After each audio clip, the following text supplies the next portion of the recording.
მოგესალმებით, მე გახლავართ გიორგი გვასალია, წარმოგიდგენთ ბიბლიური ფასეულობების კურსს. დღეს ჩვენი შეხვედრის თემის სათაური იქნება მესიანური მოლოდინი და მაცხოვრის შობისათვის არსებული მდგომარეობა, ანუ იუდაური პოლიტიკური მესიანიზმი. სხვაგვარად რო ვთქვათ, უნდა ვისაუბროთ რაღაც ძალიან მნიშვნელოვანზე და დავახასიათოთ ის ვითარება, რომელიც წინ უძღოდა მაცხოვრის ამ ქვეყნად მოსვლას, მის მოღვაწეობას და ასე შემდგომ. რატომ არის ახლა ჩვენთვის საინტერესო? ხშირად ჩნდება კითხვა, როგორ შეიძლებოდა ვერ ეცნოთ მესია. ჩვენ გვაქვს მთელი რიგი ადგილები წმინდა წერილში, სადაც მაცხოვარი პირდაპირ ადასტურებს, რომ ყველაფერია გაკეთებული იმისათვის, რომ დაენახათ მესია, როდესაც იერუსალიმს სრემლებით მიმართავს. ხო, აქაც ძალიან კარგად ჩანს, რომ იერუსალიმი არ იღებს იმას, ვისაც ელოდებოდა. როგორ შეიძლება მე მითხრან ვიღაცაზე, რომ მოვა ეს შენთან და მიიღე და მითხრან ნიშნები ამ დროს მოვა, ასეთი იქნება, რომ მოვა, ეს მოხდება, რაღაც ნიშნები მითხრან და ეს ნიშნები ყველაფერი გამართლდეს. და მე ვერ ვიცნო მაინც, არ მივიღო მაინც. რა უნდა იყოს ამისი მიზეზი, ხო? რა უნდა იყოს ამისი საფუძველი? ეს ძალიან საინტერესოა და ძალიან მნიშვნელოვანი, ამიტომ ბოლომდე შეიძლება ჩვენება არ მოხერხდეს, მაგრამ ის ძირითადი, რამაც უნდა დაგვანახოს ამისი მიზეზები, ამას აუცილებლად უნდა შევეხოთ. ახლა აღნიშნოთ, რომ მესიის მოსვლის წმენა მთელი ძველი აღთქმის ეკლესიისათვის ნიშნეული იყო. ჩვენ წინა შეხვედრაზე ვისაუბრეთ იმასთან დაკავშირებით, რომ აბრაამს მიეცემა აღთქმა იმასთან დაკავშირებით, რომ მისგან გამოსული იქნება მაკურთხეველი არა მარტო აბრაამისა, მისი კურთხეული მოდგმისა, რომელიც უკვე კურთხეულია ღვთისაგან, არამედ აბრაამისაგან გამოსული ამ კურთხევას მისცემს ქვეყნიერების ყველა ტომს, ქვეყნიერების ყველა ხალხს და ჩვენ ვთქვით და აღნიშნავდით იმასაც, რომ ამ ყველაფერს აბრაამი გადასცემდა თავის მემკვიდრეს, ასე იგი აბრაამიდან გადავიდა ისააკში, ისააკიდან გადავიდა იაკობში, იაკობიდან იუდაში. ეს გრძელდება, ეს ხაზი გრძელდება. მოლოდინი იმისა, რომ უნდა მოვიდეს განსაკუთრებული პიროვნება, ეს მოლოდინი თაობიდან თაობაში გადაეცემა და ცოცხლობს. ამავდროულად ჩვენთვის არის საინტერესო, მეგობრებო, კიდევ ერთი დეტალი. ეს გახლავთ ამბავი იმასთან დაკავშირებით, რომ აბრაამს ხომ მიეცა ეს კურთხევა, ხო? მაგრამ აბრაამს ბევრი შვილი ყავდა, ახლა რომლისაგან უნდა ველოდოთ მესია, ხო? გადავიდა ისააკზე, დავინახეთ, რომ გადავიდა ისააკზე. ახლა ისააკს ორი შვილი ყავს, ამ ორი შვილი და რომელზე უნდა გადავიდეს, დავინახეთ, რომ გადავიდა, მიგვითითებს ამას ბიბლია, რომ გადავიდა იაკობზე. ახლა იაკობს ყავს 12, ახლა ამ 12-დან ვიზე გადადის, ვისგან ველოდებით ამ კურთხეულის მოსვლას, ხო? ბიბლია მიგვითითებს, რომ გადავიდა იუდაზე, ხო? ახლა იუდასაც ყავს სამი შვილი ყავდა, მაგრამ მე იქ რაღაცა ეს მოყინება მოხდება და თამარისაგან შეეძინება 2. სულ ხდება რაღაცა გაურკვევლობა. ან შენი მოდგმიდან იქნება და ვრცელდება ეს მოდგმა, მე კიდე დავიწროვდება, კიდე ვრცელდება. ერთ-ერთი პიროვნება, რომელიც აბრაამის შთამომავალი იქნება და რომელსაც ასევე აქვს ეს გამოცხადება, გახლავთ ლეგენდარული მეფე, ყველასათვის ცნობილი და საოცრება, დავით მეფსალმუნე და სწორედ დავით მეფსალმუნეს მისამართით გაისმევა უწყება, წინასწარმეტყველება იმასთან დაკავშირებით, რომ მისი გვარიდან, მისი შთამომავლობიდან მოვა, კურთხეული, რომლის საყდარი შეუძრავი იქნება. სხვაგვარად რო ვთქვა, დავითთან ყველაზე მეტად დაკონკრეტდა მესიანური ხაზი. ამის შემდგომ თუ რამე წინასწარმეტყველება იქნება მესიასთან დაკავშირებით, ის შეეხება დროს, მოვლენას, ეპოქას, რაღაცა ამ დაგვარს, მაგრამ არამს და არამს შთამომავლობას. აქ ყველაზე მეტად დაკონკრეტებული, ამიტომაც მესია შემდგომ დავითის ძედაც იწოდება და ამას სხვა მიზეზებიც აქვს თავისთავად, მხოლოდ ეს არ არის და ამიტომაც არის, რომ დავით მეფე, ჩვენ გვახსენდება, ხო, მათესახარების შესავალში, სადაც მაცხოვრის გენეალოგია ამოცემული. თქმია, რომ ეს არის წიგნი შობისა იესო ქრისტესი, ძისა დავითისა, ძისა აბრაამისა. ჯერ აბრაამი იყო, შემდგომ დავითი, მაგრამ მათემახარებელი შეგნებულად ჯერ დავითს წარუმძღვარებს წინ და მერე იტყვის აბრაამს. თავისთავად ცხადია არა, იმიტომ რომ აბრაამის ღირსება და სიდიადე რამით დამცრობილია, აბსოლუტურად წარმოუდგენელია და მიუღებელია, არამედ ამას სხვა მიზეზები აქვს. პირველი მიზეზი გახლავთ ის, რომ დავითი არის სწორედ ის წერტილი ისრაელის ისტორიაში, ძველი ათვლის ეკლესიის ისტორიაში, სადაც ყველაზე მეტად დაკონკრეტდა ჩამომავლობა, ძირი, გვარი, რომლისაგანაც უნდა გამოსულიყო მესია, მაგრამ ამავდროულად დავითის წინწამძღვარება და კიდევ ერთხელ ხსენება სხვა მიზანსაც ემსახურება, რომლის შესახებაც შეძლებს დაგვარა ცოტა მოგვიანებით ვიტყვით. თავარი იყო გაგვეგო, რომ აი ეს მოლოდინი სულ არის, მაგრამ რაღაცა ამბავი ხდება მოგვიანებით, რომელიც ამ მოლოდინის შინაარში შეიტანს ძალიან მძიმე და სახიფათო კორექტივებს, რაც უკვე წინაპირობა გახდება იმის ასახსენად, თუ რატო ვერ იცნეს თანამედროვეებმა მათთან მოსული ღმერთი, ანუ განკაცებული ღმერთი, ანუ მესია. მესიის კონცეფცია ცენტრალურ ადგილს იკავებს ზოგადად ისრაელის ესქატოლოგიაში და წარმოადგენს ფიგურას, რომელსაც ელიან როგორც ისრაელიანთა მომავალ გამომსყიდველსა და განმანთავისუფლებას. განმანთავისუფლებას რისგან? აი აქ არის სწორედ იცით, აი ამას უნდა მივაქციოთ ყურადღება, რომ დავითის შემდგომ სოლომონი მეფობს, სოლომონის შემდგომ მეფობს მისი ძე რობოამი და რობოამის დროს გაიყოფა სამეფო ორად, იქნება ჩრდილო სამეფო, რომელიც ძველი გამთლიანებული სამეფოს სახელს ისრაელს აიღებს და დარჩება სამხრეთ სამეფო, რომელიც ერთი ტომის შიგნით, იუდას ტომის შიგნით მოექცევა და ამიტომ ამ სამხრეთ სამეფოდ იუდას სამეფო დაერქმევა.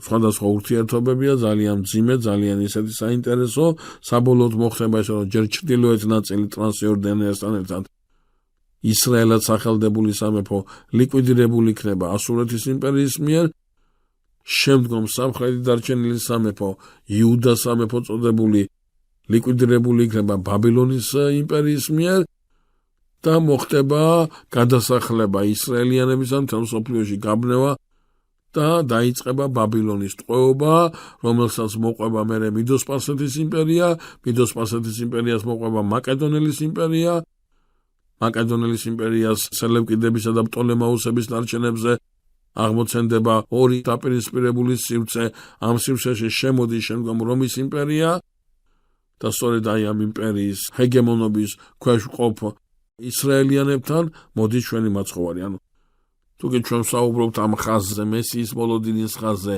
აი ამ ხაზზე ჩვენ ხედავთ, გაგახსენებთ ერთ დეტალს, რომ ისრაელი თავისი ეპოქიდან გამომდინარე, ძველი ისრაელზეა საუბარი თავისთავად ცხადია, ძველი აღთქმის ეკლესიაც არის იმავდროულად და ამ დროს ეკლესიისა და სახელმწიფოს ნაციონალური საზღვრები ერთმანეთს ემთხოვა, სწორედ ეს აღარ გვექნება ახალი აღთქმის ეპოქაში. ეკლესიას ნაციონალური საზღვრები მოხსნილი აქვს, ეს ანიშნავს, რომ ახალი აღთქმა ეროვნულ იდენტობას და ერთეულებს უარყოფს, ეს აბსოლუტურად წარმოუდგენელია, ის შენარჩუნებულია, მაგრამ ჭეშმარიტება ერთი ერის შიგნით არ არის წარმოუდგენელი, ის ერთი ერის კუთვნილება არ არის, ის ბოძებულია მთელი კაცობრიობისათვის და ახალი აღთქმის ეპოქაში ეს საზღვრები თავისთავად ცხადია მოხსნილია. მაგრამ ყურადღება მივაქციოთ იმას, რომ აი ძველი აღთქმის ამ ეპოქაში, თუკი ჩვენ გვაქვს ძლიერი სამეფო დავითისა, ძლიერი სამეფო სოლომონისა და მესიანური მოლოდინი მაინც უკავშირდება იმას, რომ ის მაკურთხეველია მსოფლიოს ყველა ხალხისა და შესაბამისად ჩნდება აზრი იმასთან დაკავშირებით, რომ ამ მაკურთხევლობას თან მოაქვს თავისუფლება იმ წარმართული მონობიდან, იმ წარმართული წყდიადიდან, რომელ წარმართულ წყდიადშიც ისრაელისაგან განსხვავებით სხვა ხალხები იმყოფებიან, უკვე როდესაც ხდება ისრაელის როგორც ჩრდილო ასე სამხრეთ ნაწილის პოლიტიკური ლიკვიდაცია იმპერიების მიერ და გადასახლებული მოსახლეობა რამდენიმე იმპერიას იცვლის და ხდება მეორე ტაძრის ეპოქაში იერუსალიმისა და ტაძრის რეკონსტრუქცია და რაღაცა სხვა პროცესები მიმდინარეობს, რომელიც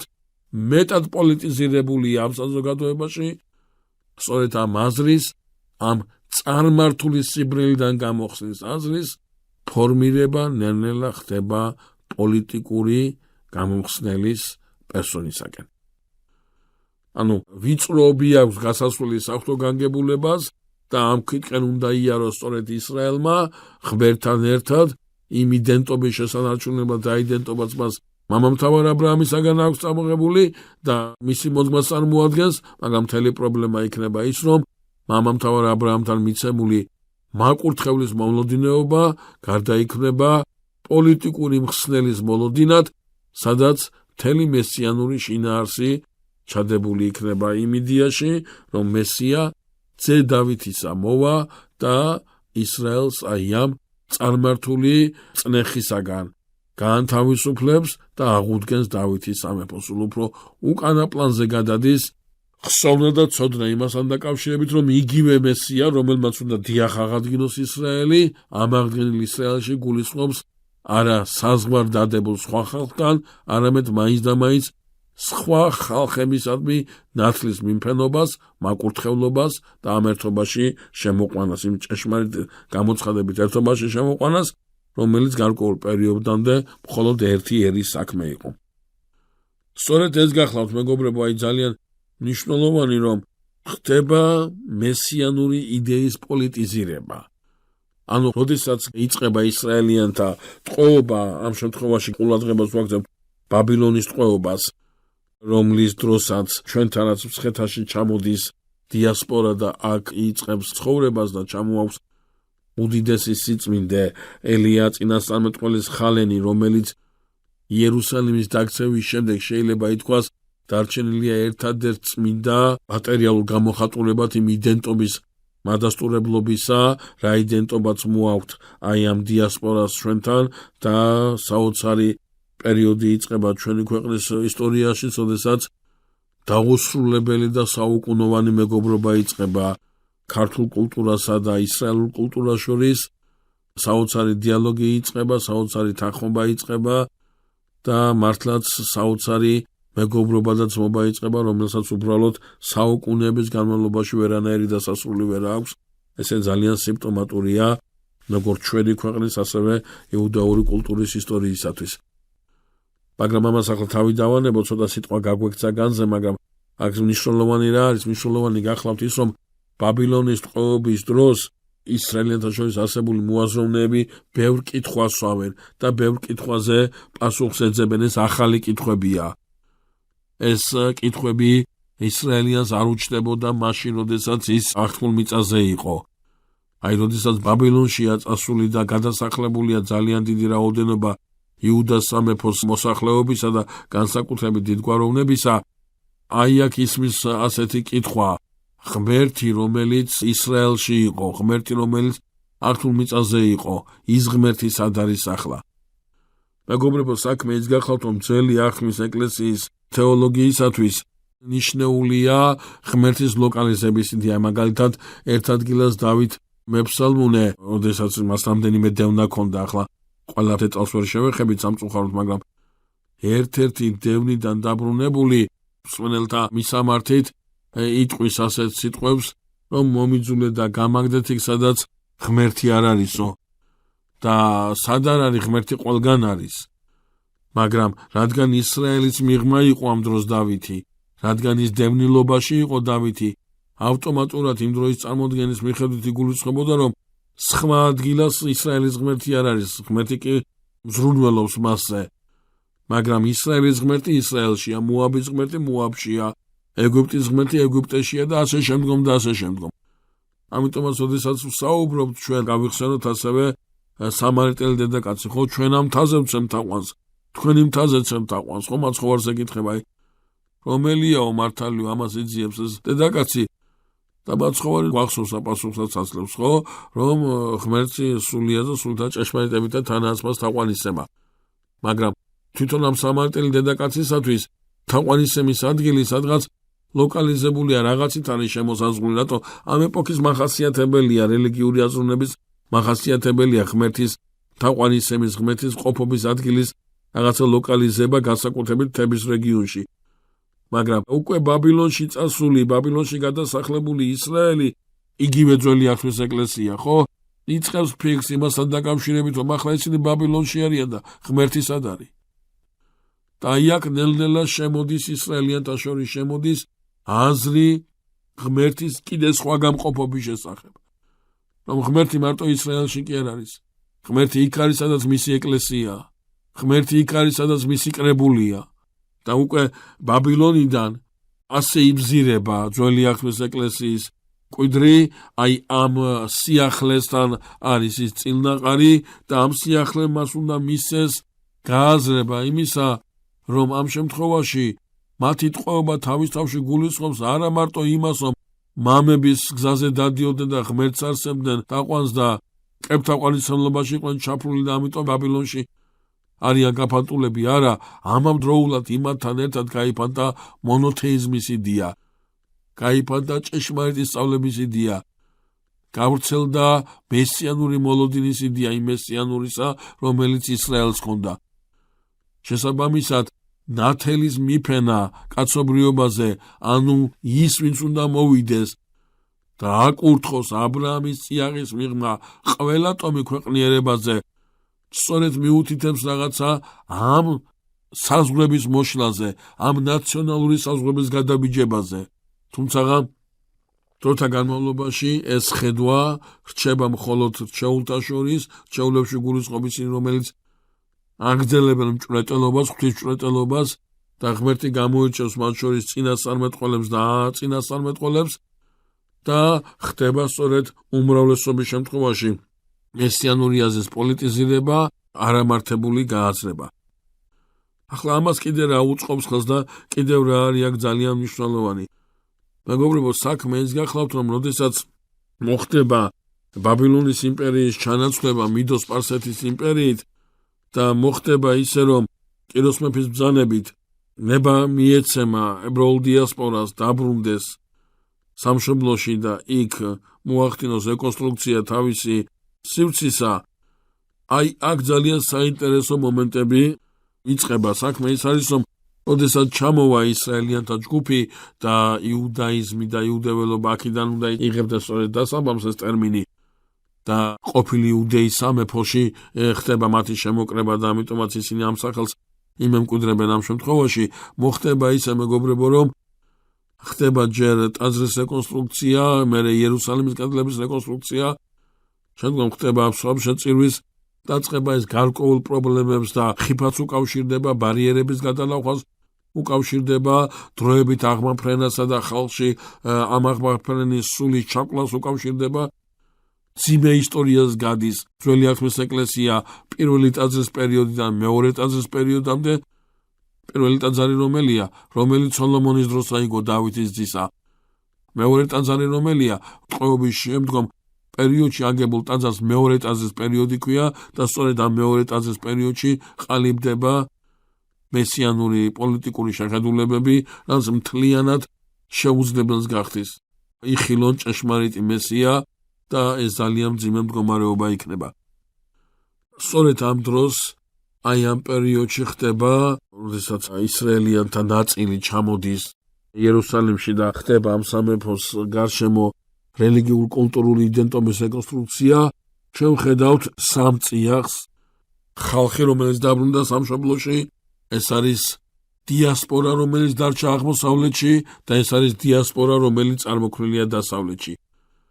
დასავლური იუდაური დიასპორა, აღმოსავლური იუდაური დიასპორა და იუდაური სივრცე, რომელიც აღდგენილი იერუსალიმსა და ტაძრის გარშემო იკრიბება. ეს სამი მახასიათებელია, ეს სამი სივრცეა, რომელმაც მაშინდელი იუდაიზმის და პოლიტიკური მესიანიზმის მთელი სურათი უნდა წარმოგვიდგინოს. ახლა თავისთავად ცხადია, ძალიან ღრმა არის საკითხი, თავისთავად ცხადია, ძალიან ბევრია სალაპარაკო და ამას ჩვენ ასე პირდაპირ ვერ შევეხებით, მაგრამ მნიშვნელოვანი გახლავთ ის დეტალი, რომ სხვადასხვა ათვლის წერტილი ქონდა აღმოსავლურ დიასპორას, სხვა ქონდა დასავლურ დიასპორას, ორივე მესიანური იყო, ორივე მომავალ მესიას ეხებოდა, მაგრამ სხვადასხვა სიმაღლიდან იყურებოდა ორივე და თუ კი ერთისათვის მესია ეს იყო ის, რომელიც ეს აღმოსავლურ დიასპორას ეხება, რომელიც აღადგენდა დავითის სამეფოს და ამ დავითის სამეფოში აღადგენდა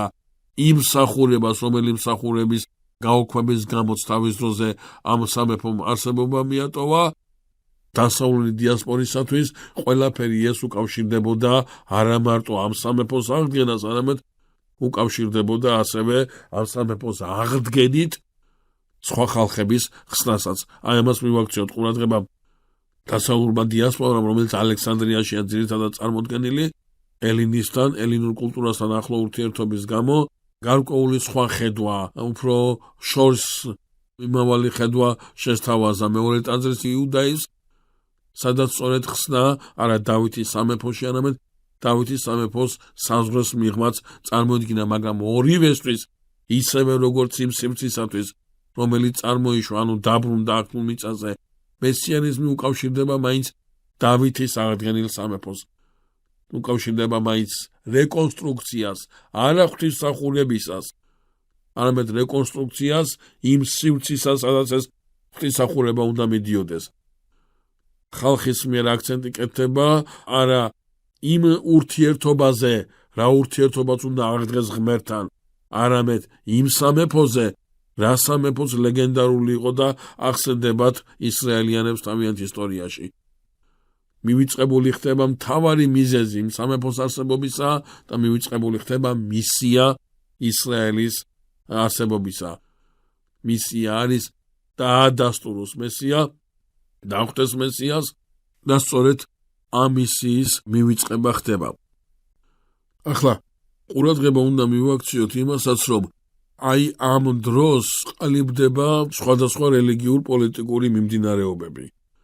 და ყველა პოლიტიკური მიმდინარეობა, რომელიც აი ამ სივრცეში ყალიბდება, ეყრდნობა რელიგიურ შეხედულებებს. აი ეს კიდევ ერთი სიმძიმე, რაც თან ახლავს იუდაურ პოლიტიკურ მესიანიზმს და რაც ხდება შემაბრკოლებელი და ხელი შემშლელი იმისა, რომ ჭეშმარიტი მესია იყოს დადახული. აი ყურადღება მივაქციოთ მეგობრებო იმასაც, რომ აი ეს მოძრაობები ძირითადად ჩვენ შემდეგ შეხვედრაზე აუცილებლად ვისაუბრებთ ამასთან დაკავშირებით, მაგრამ ძირითადად წარმოდგენილია თავიდან ფარისეველთა მოძრაობის სახით. ეს მოძრაობა, სახელი ყველას გვეცნობა, მაგრამ უნდა აღვნიშნოთ, რომ თავის დროზე ფარისევლური მოძრაობა სრულიად დადებით მოვლენას წარმოადგენდა. მასში უარყოფითი თითქმის არაასაძებნი. ეს მოძრაობა თავისთავში გულისხმობდა დაბრუნებული იუდეველებს აღედგინათ, გაეხსენებინათ რჯული, შეეწყვიტათ მისი მთელი რიგი კანონმდებლობის დარღვევა და სწორედ აი ამ მოთხოვნის დროს განსაკუთრებულად აქცენტირებული ხდება შაბათი, შაბათის დღის უქმობა, განსაკუთრებულად აქცენტირებული ხდება მიათედის ტაძრის შესაწირავი და განსაკუთრებულად აქცენტირებული ხდება სატაძრო ღვთისმსახურება. ეს სამი რამე: შაბათი, შესაწირავი და ღვთისმსახურება. მსხვერპლი. რატო? სხვა პრობლემა აქვს დიასპორას დასავლეთში და აღმოსავლეთში იდენტობის შესანარჩუნებლად. დასავლეთში ეს სხვანაირად მოახერხა იუდაურმა დიასპორამ, აღმოსავლეთში სხვანაირად მოახერხა და ორივე ადგილას მოახერხა.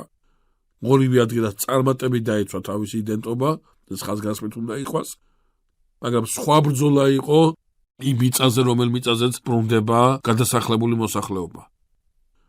აქ ბევრია საცტური, აქ ბევრი ბარიერია გადასალახავი, აქ სხვა სიმძიმის წინააღმდეგობებია მოსაწილებელი და ამისათვის ხედავენ აუცილებლობას და მნიშვნელობას რჯულის მოთხოვნების აღსრულებისა. და მოხდება ისე, რომ ხედავენ, რომ დაბრუნებული რითი ასხვავებს თავის იდენტობას აი აქ დახვედრილ სხვადასხვა წარმართულ მოსახლეობას შორის. პირველი, ეს უნდა იყოს რჯული აუცილებლად. და პირველი ეს იქნება შაბათის უქმობა. შაბათი არის ის, რამაც ეს იუდეველი უნდა განარჩიოს აქ დახვედრილ წარმართისაგან. იუდეველი, რომელიც ელოდება მესიას, უნდა გამოარჩიოს დახვედრილი წარმართისაგან. რჯულის დაცვა, რჯულის წესების დაცვა. წესები, ზედმიწევრით უნდა იყოს ეს წესები დაცული, რომ ის რო სხვა წესებს აღასრულებს, მე სხვა წესებს აღასრულებ და ამ სხვაობით ვიყო განსხვავებული წარმართისაგან, ამით უნდა შევინარჩუნო იდენტობა. მაშასე ერთი შაბათი და მეორე წესები. რჯულის წესები. რასაც მოყვება უცხო ტომელი ცოლების, შვილების გაცილება და განდევნა და მთელი პროცესები მიდის იქ. და მესამე, თვითონ იერუსალიმი და ტაძარი, როგორც ცენტრი ამიდენტობის, შენარჩუნებისა, შენახვისა და წარმოდგენისა. აი ჩვენ ხედავთ, რომ მანამ სანამ ჩვენი მაცხოვარი მოვა საუკუნეებით ადრე, რამხელა აუცილებლობა ჩნდება იმისა, რამხელა მოთხოვნა ჩნდება იმისა, რომ შაბათი, რჯულის წესები და აი სატაძრო მსახურება და სატაძრო მსახურებაში იგულისხმებიან ის, ვინც ხელმძღვანელობს ამ ყველაფერს, ისინი ჩართული არიან ამაში, აი ამის დაცვა და ამის პატივისცემა. ეს არისაც მაშინდელ იუდეველს, დაბრუნებულ იუდეველს, არა დიასპორაში დარჩენილს, არამედ დაბრუნებულ იუდეველს შეუდარჩუნებს იდენტობას.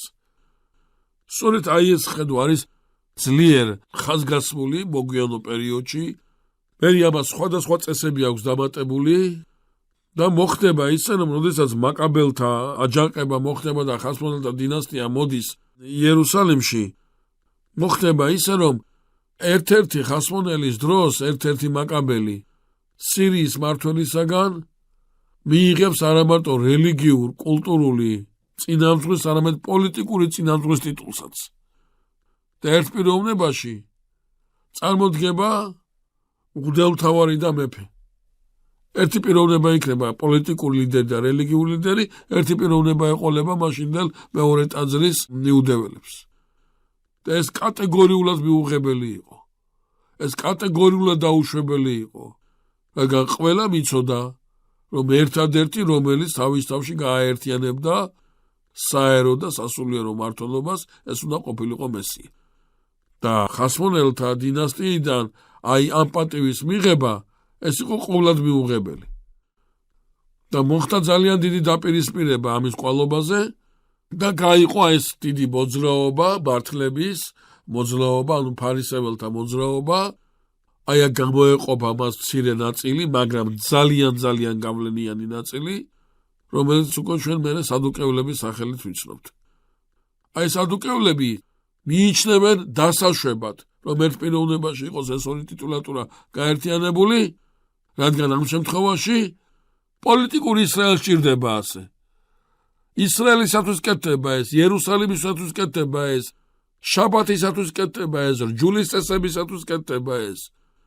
და თუ ტაძარს და იერუსალიმს, რჯულს და წესებს და შაბათს და მის ყუდროებას ეს ყველაფერი მიეხმარება, მაშინ რატომაც არ უნდა იყოს ერთ-ერთი ხასმონელის პერსონაჟი გაერთიანებული მეფის და მღვდელმთავრის ტიტულატურა.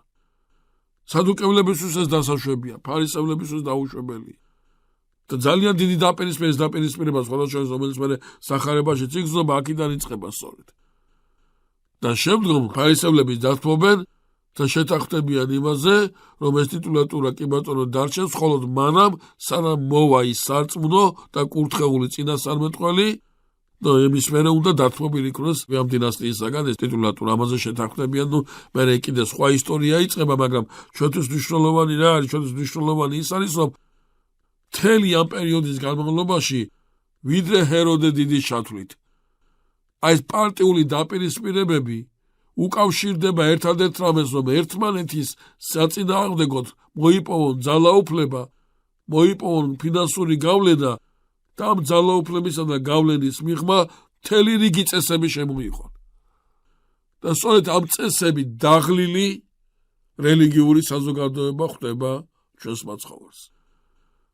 ამ პოლიტიკური ხედვით რიდე ჩამოფარებული საზოგადოება ხდება ჩვენ მაცხოვარს.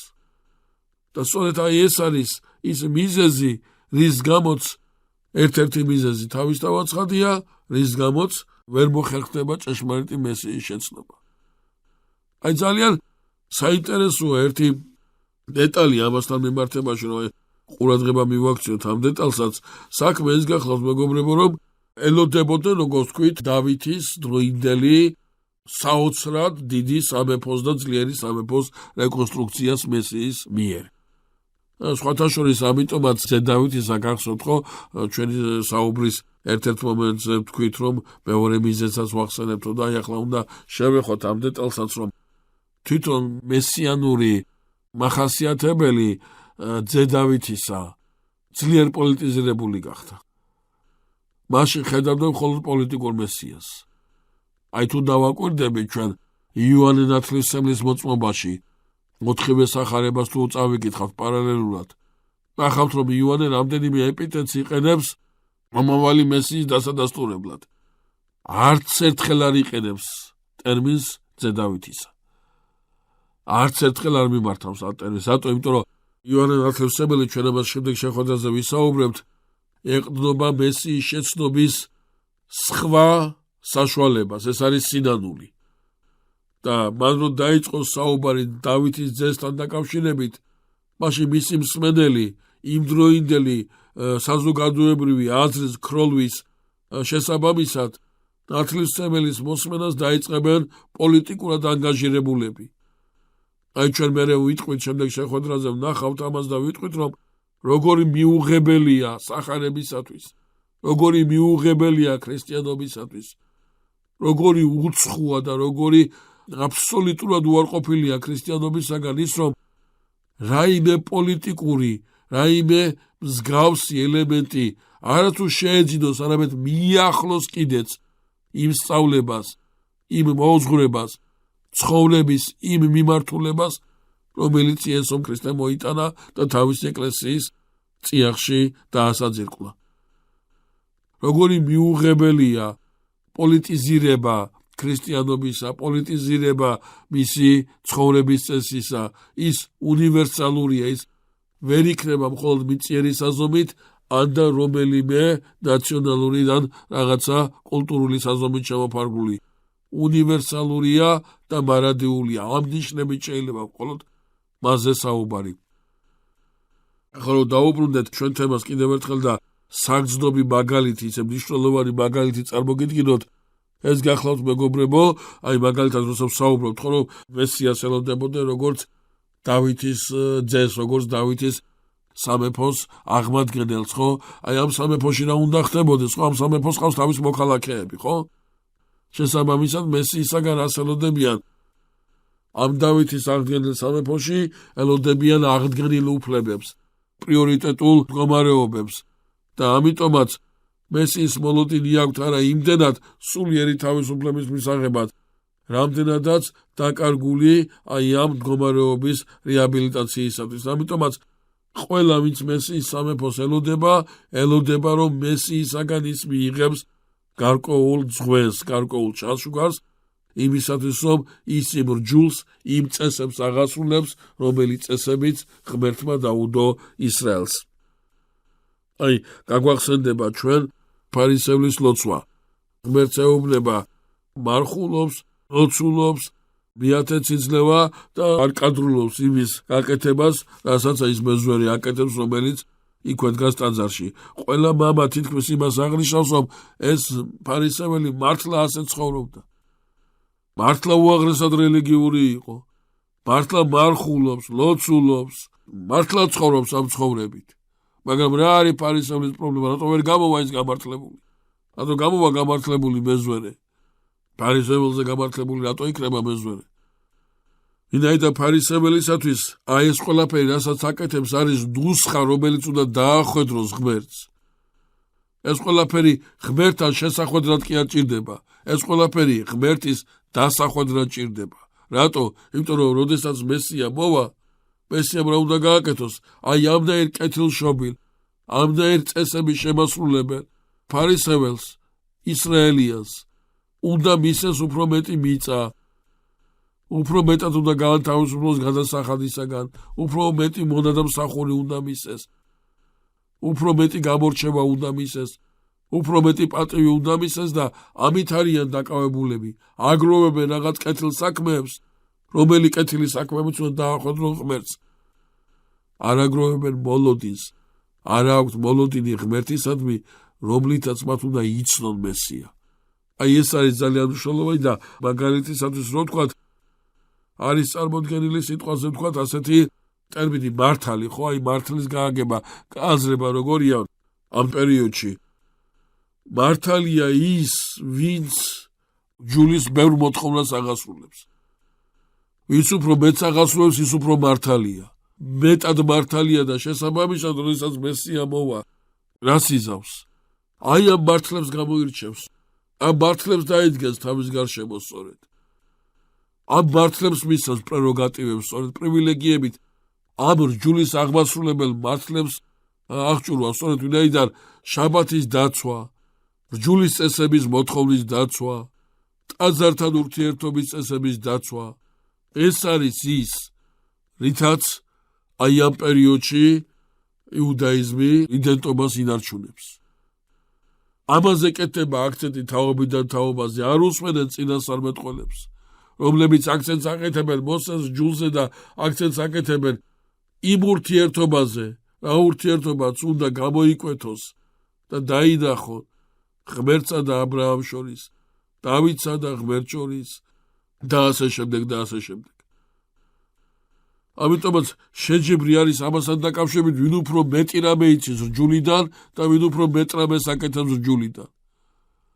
და არ არის ყურადღება მიქცეული იმაზე, რომ უწინარესყოვლისა წყალობა უნდა ღმერთს. არ არის ყურადღება მიქცეული იმაზე, რომ უწინარესყოვლისა სიყვარული და ურთიერთგაგება უნდა მოყვასისადმი ღმერთს. ყურადღებას არ აქცევენ იმას, რომ შაბათ შეიძლება ვირი ჩაუვარდეთ და ამოიყვანონ ეს ვირი, მაგრამ ხელს არ მოკიდებენ გვერდით ვიღაცა თუ უჭის, რადგან შაბათის დარღვევაა ის. ამიტომ აი ეს მძიმე მერჯულეობა, მოწესეობა, აი მაცხოვარი ამბობს სხვათა შორის ერთ ადგილას ამას ჩვენ განსაკუთრებული ყურადღება უნდა მივაქციოთ, ხშირად არ აქცევენ ხოლმე ამას ყურადღებას. მაცხოვარი ამბობს ფარისეველთან დაკავშირებით, რასაც გასწავლიან მოусმინეთო, მაგრამ მათ საქმეებს არ აყვეთო. ფარისეველთან ცოტა სხვა დამოკიდებულება აქვს, ეს სიტყვა ფარისეველი ჩვენთან უარყოფითი შინაარსით ისმის აბსოლუტურად გასაგებია. მაგრამ მაშინდელი ფარისევლობა ცოტა სხვა რამეს ნიშნავდა, გარდა ამისა, ის ატარებდა დადებით ელემენტებსაც, მაგალითად ნიკოდიმოსის ფარისეველია და მაცხოვარი გვეუბნება ამასთან დაკავშირებით, რომ მოусმინეთო, რასაც გასწავლიან მათ საქმეებს არ მიბაძოთო. რატო გვეუბნება ამას? ამას გვეუბნება იმის გამო, რომ გვასწავლის, რომ რჯულის წესების აღსრულება კი არ არის პრობლემა. ამ რჯულის წესების აღსრულების საბაბი და მიზეზით თავარი მსახურების დაკარგვა და თავარი მსახურების დავიწყებაა პრობლემა. ამიტომაც არის მეგობრებო, რომ როდესაც იწყებს ქადაგებას იოანე ნათლისმცემელი, შეინანეთ, რადგან მოახლოებულია ცათა სასუფეველი, უკვირთ ამ მართლებს, რჯულის აღმასრულებელ მართლებს უკვირთ, რა უნდა შევინანო, რატო უნდა შევინანო, რატო აუცილებელი სინანული. მე ხო წესებს ვასრულებ, სხვებს ხო ვწირავ, რჯულის მოთხოვნებს ხო ვასრულებ ყველაფერს, შაბათს ხო ვიცავ. აქეთ მსხვერპლი მაქვს, რომელიც ამ ჩემ შეცდომას გადამიფარავს. აქეთ ჩემი ცხოვრების მერჯულეული წესი მაქვს. სინანული აქ რას აკეთებს, გაუგებარია. ყველანაირად მართლები არიან. აი ის მეზვერე მეგობრებო, ის მეზვერე ხედავს, რომ ხელში არ უჭირავს არაფერი, არც მარხვა, არც შესაწირავი, არც ტაძართან ურთიერთობის წესები, არაფერი არ უჭირავს ხელში. არაფრის იმედი არ აქვს მესიისაგან მას. რაღაცა ხო უნდა აჩვენოს მესიას, რომ რაღაცა გააკეთა, არაფერი გაკეთებული არ აქვს. და ერთადერთი იმედი აქვს მესიისა, შეიწყალებს. სხვა არაფერი უჭირავს ხელში. იმდენს როდესაც ფარისეველი მთელი წესების, შესრულებელი წესების ნუსხით არის წარმოდგენილი. ამიტომაც არის, რომ მეზვერეს ესმის იესო ნაზარეველის ქადაგება და ფარისეველს არ ესმის. ფარისეველი ეკამათება. ფარისეველი ეკამათება დაზე, ეკამათება შაბათზე, ეკამათება რჯულის წესზე, ეკამათება ტაძარზე. არა მარტო ფარისეველი, არამედ სხვაებიც, სადუკეველის და სხვაებიც. ჩვენ პარტიების შესახებ შემდგომ ვისაუბრებთ აუცილებლად.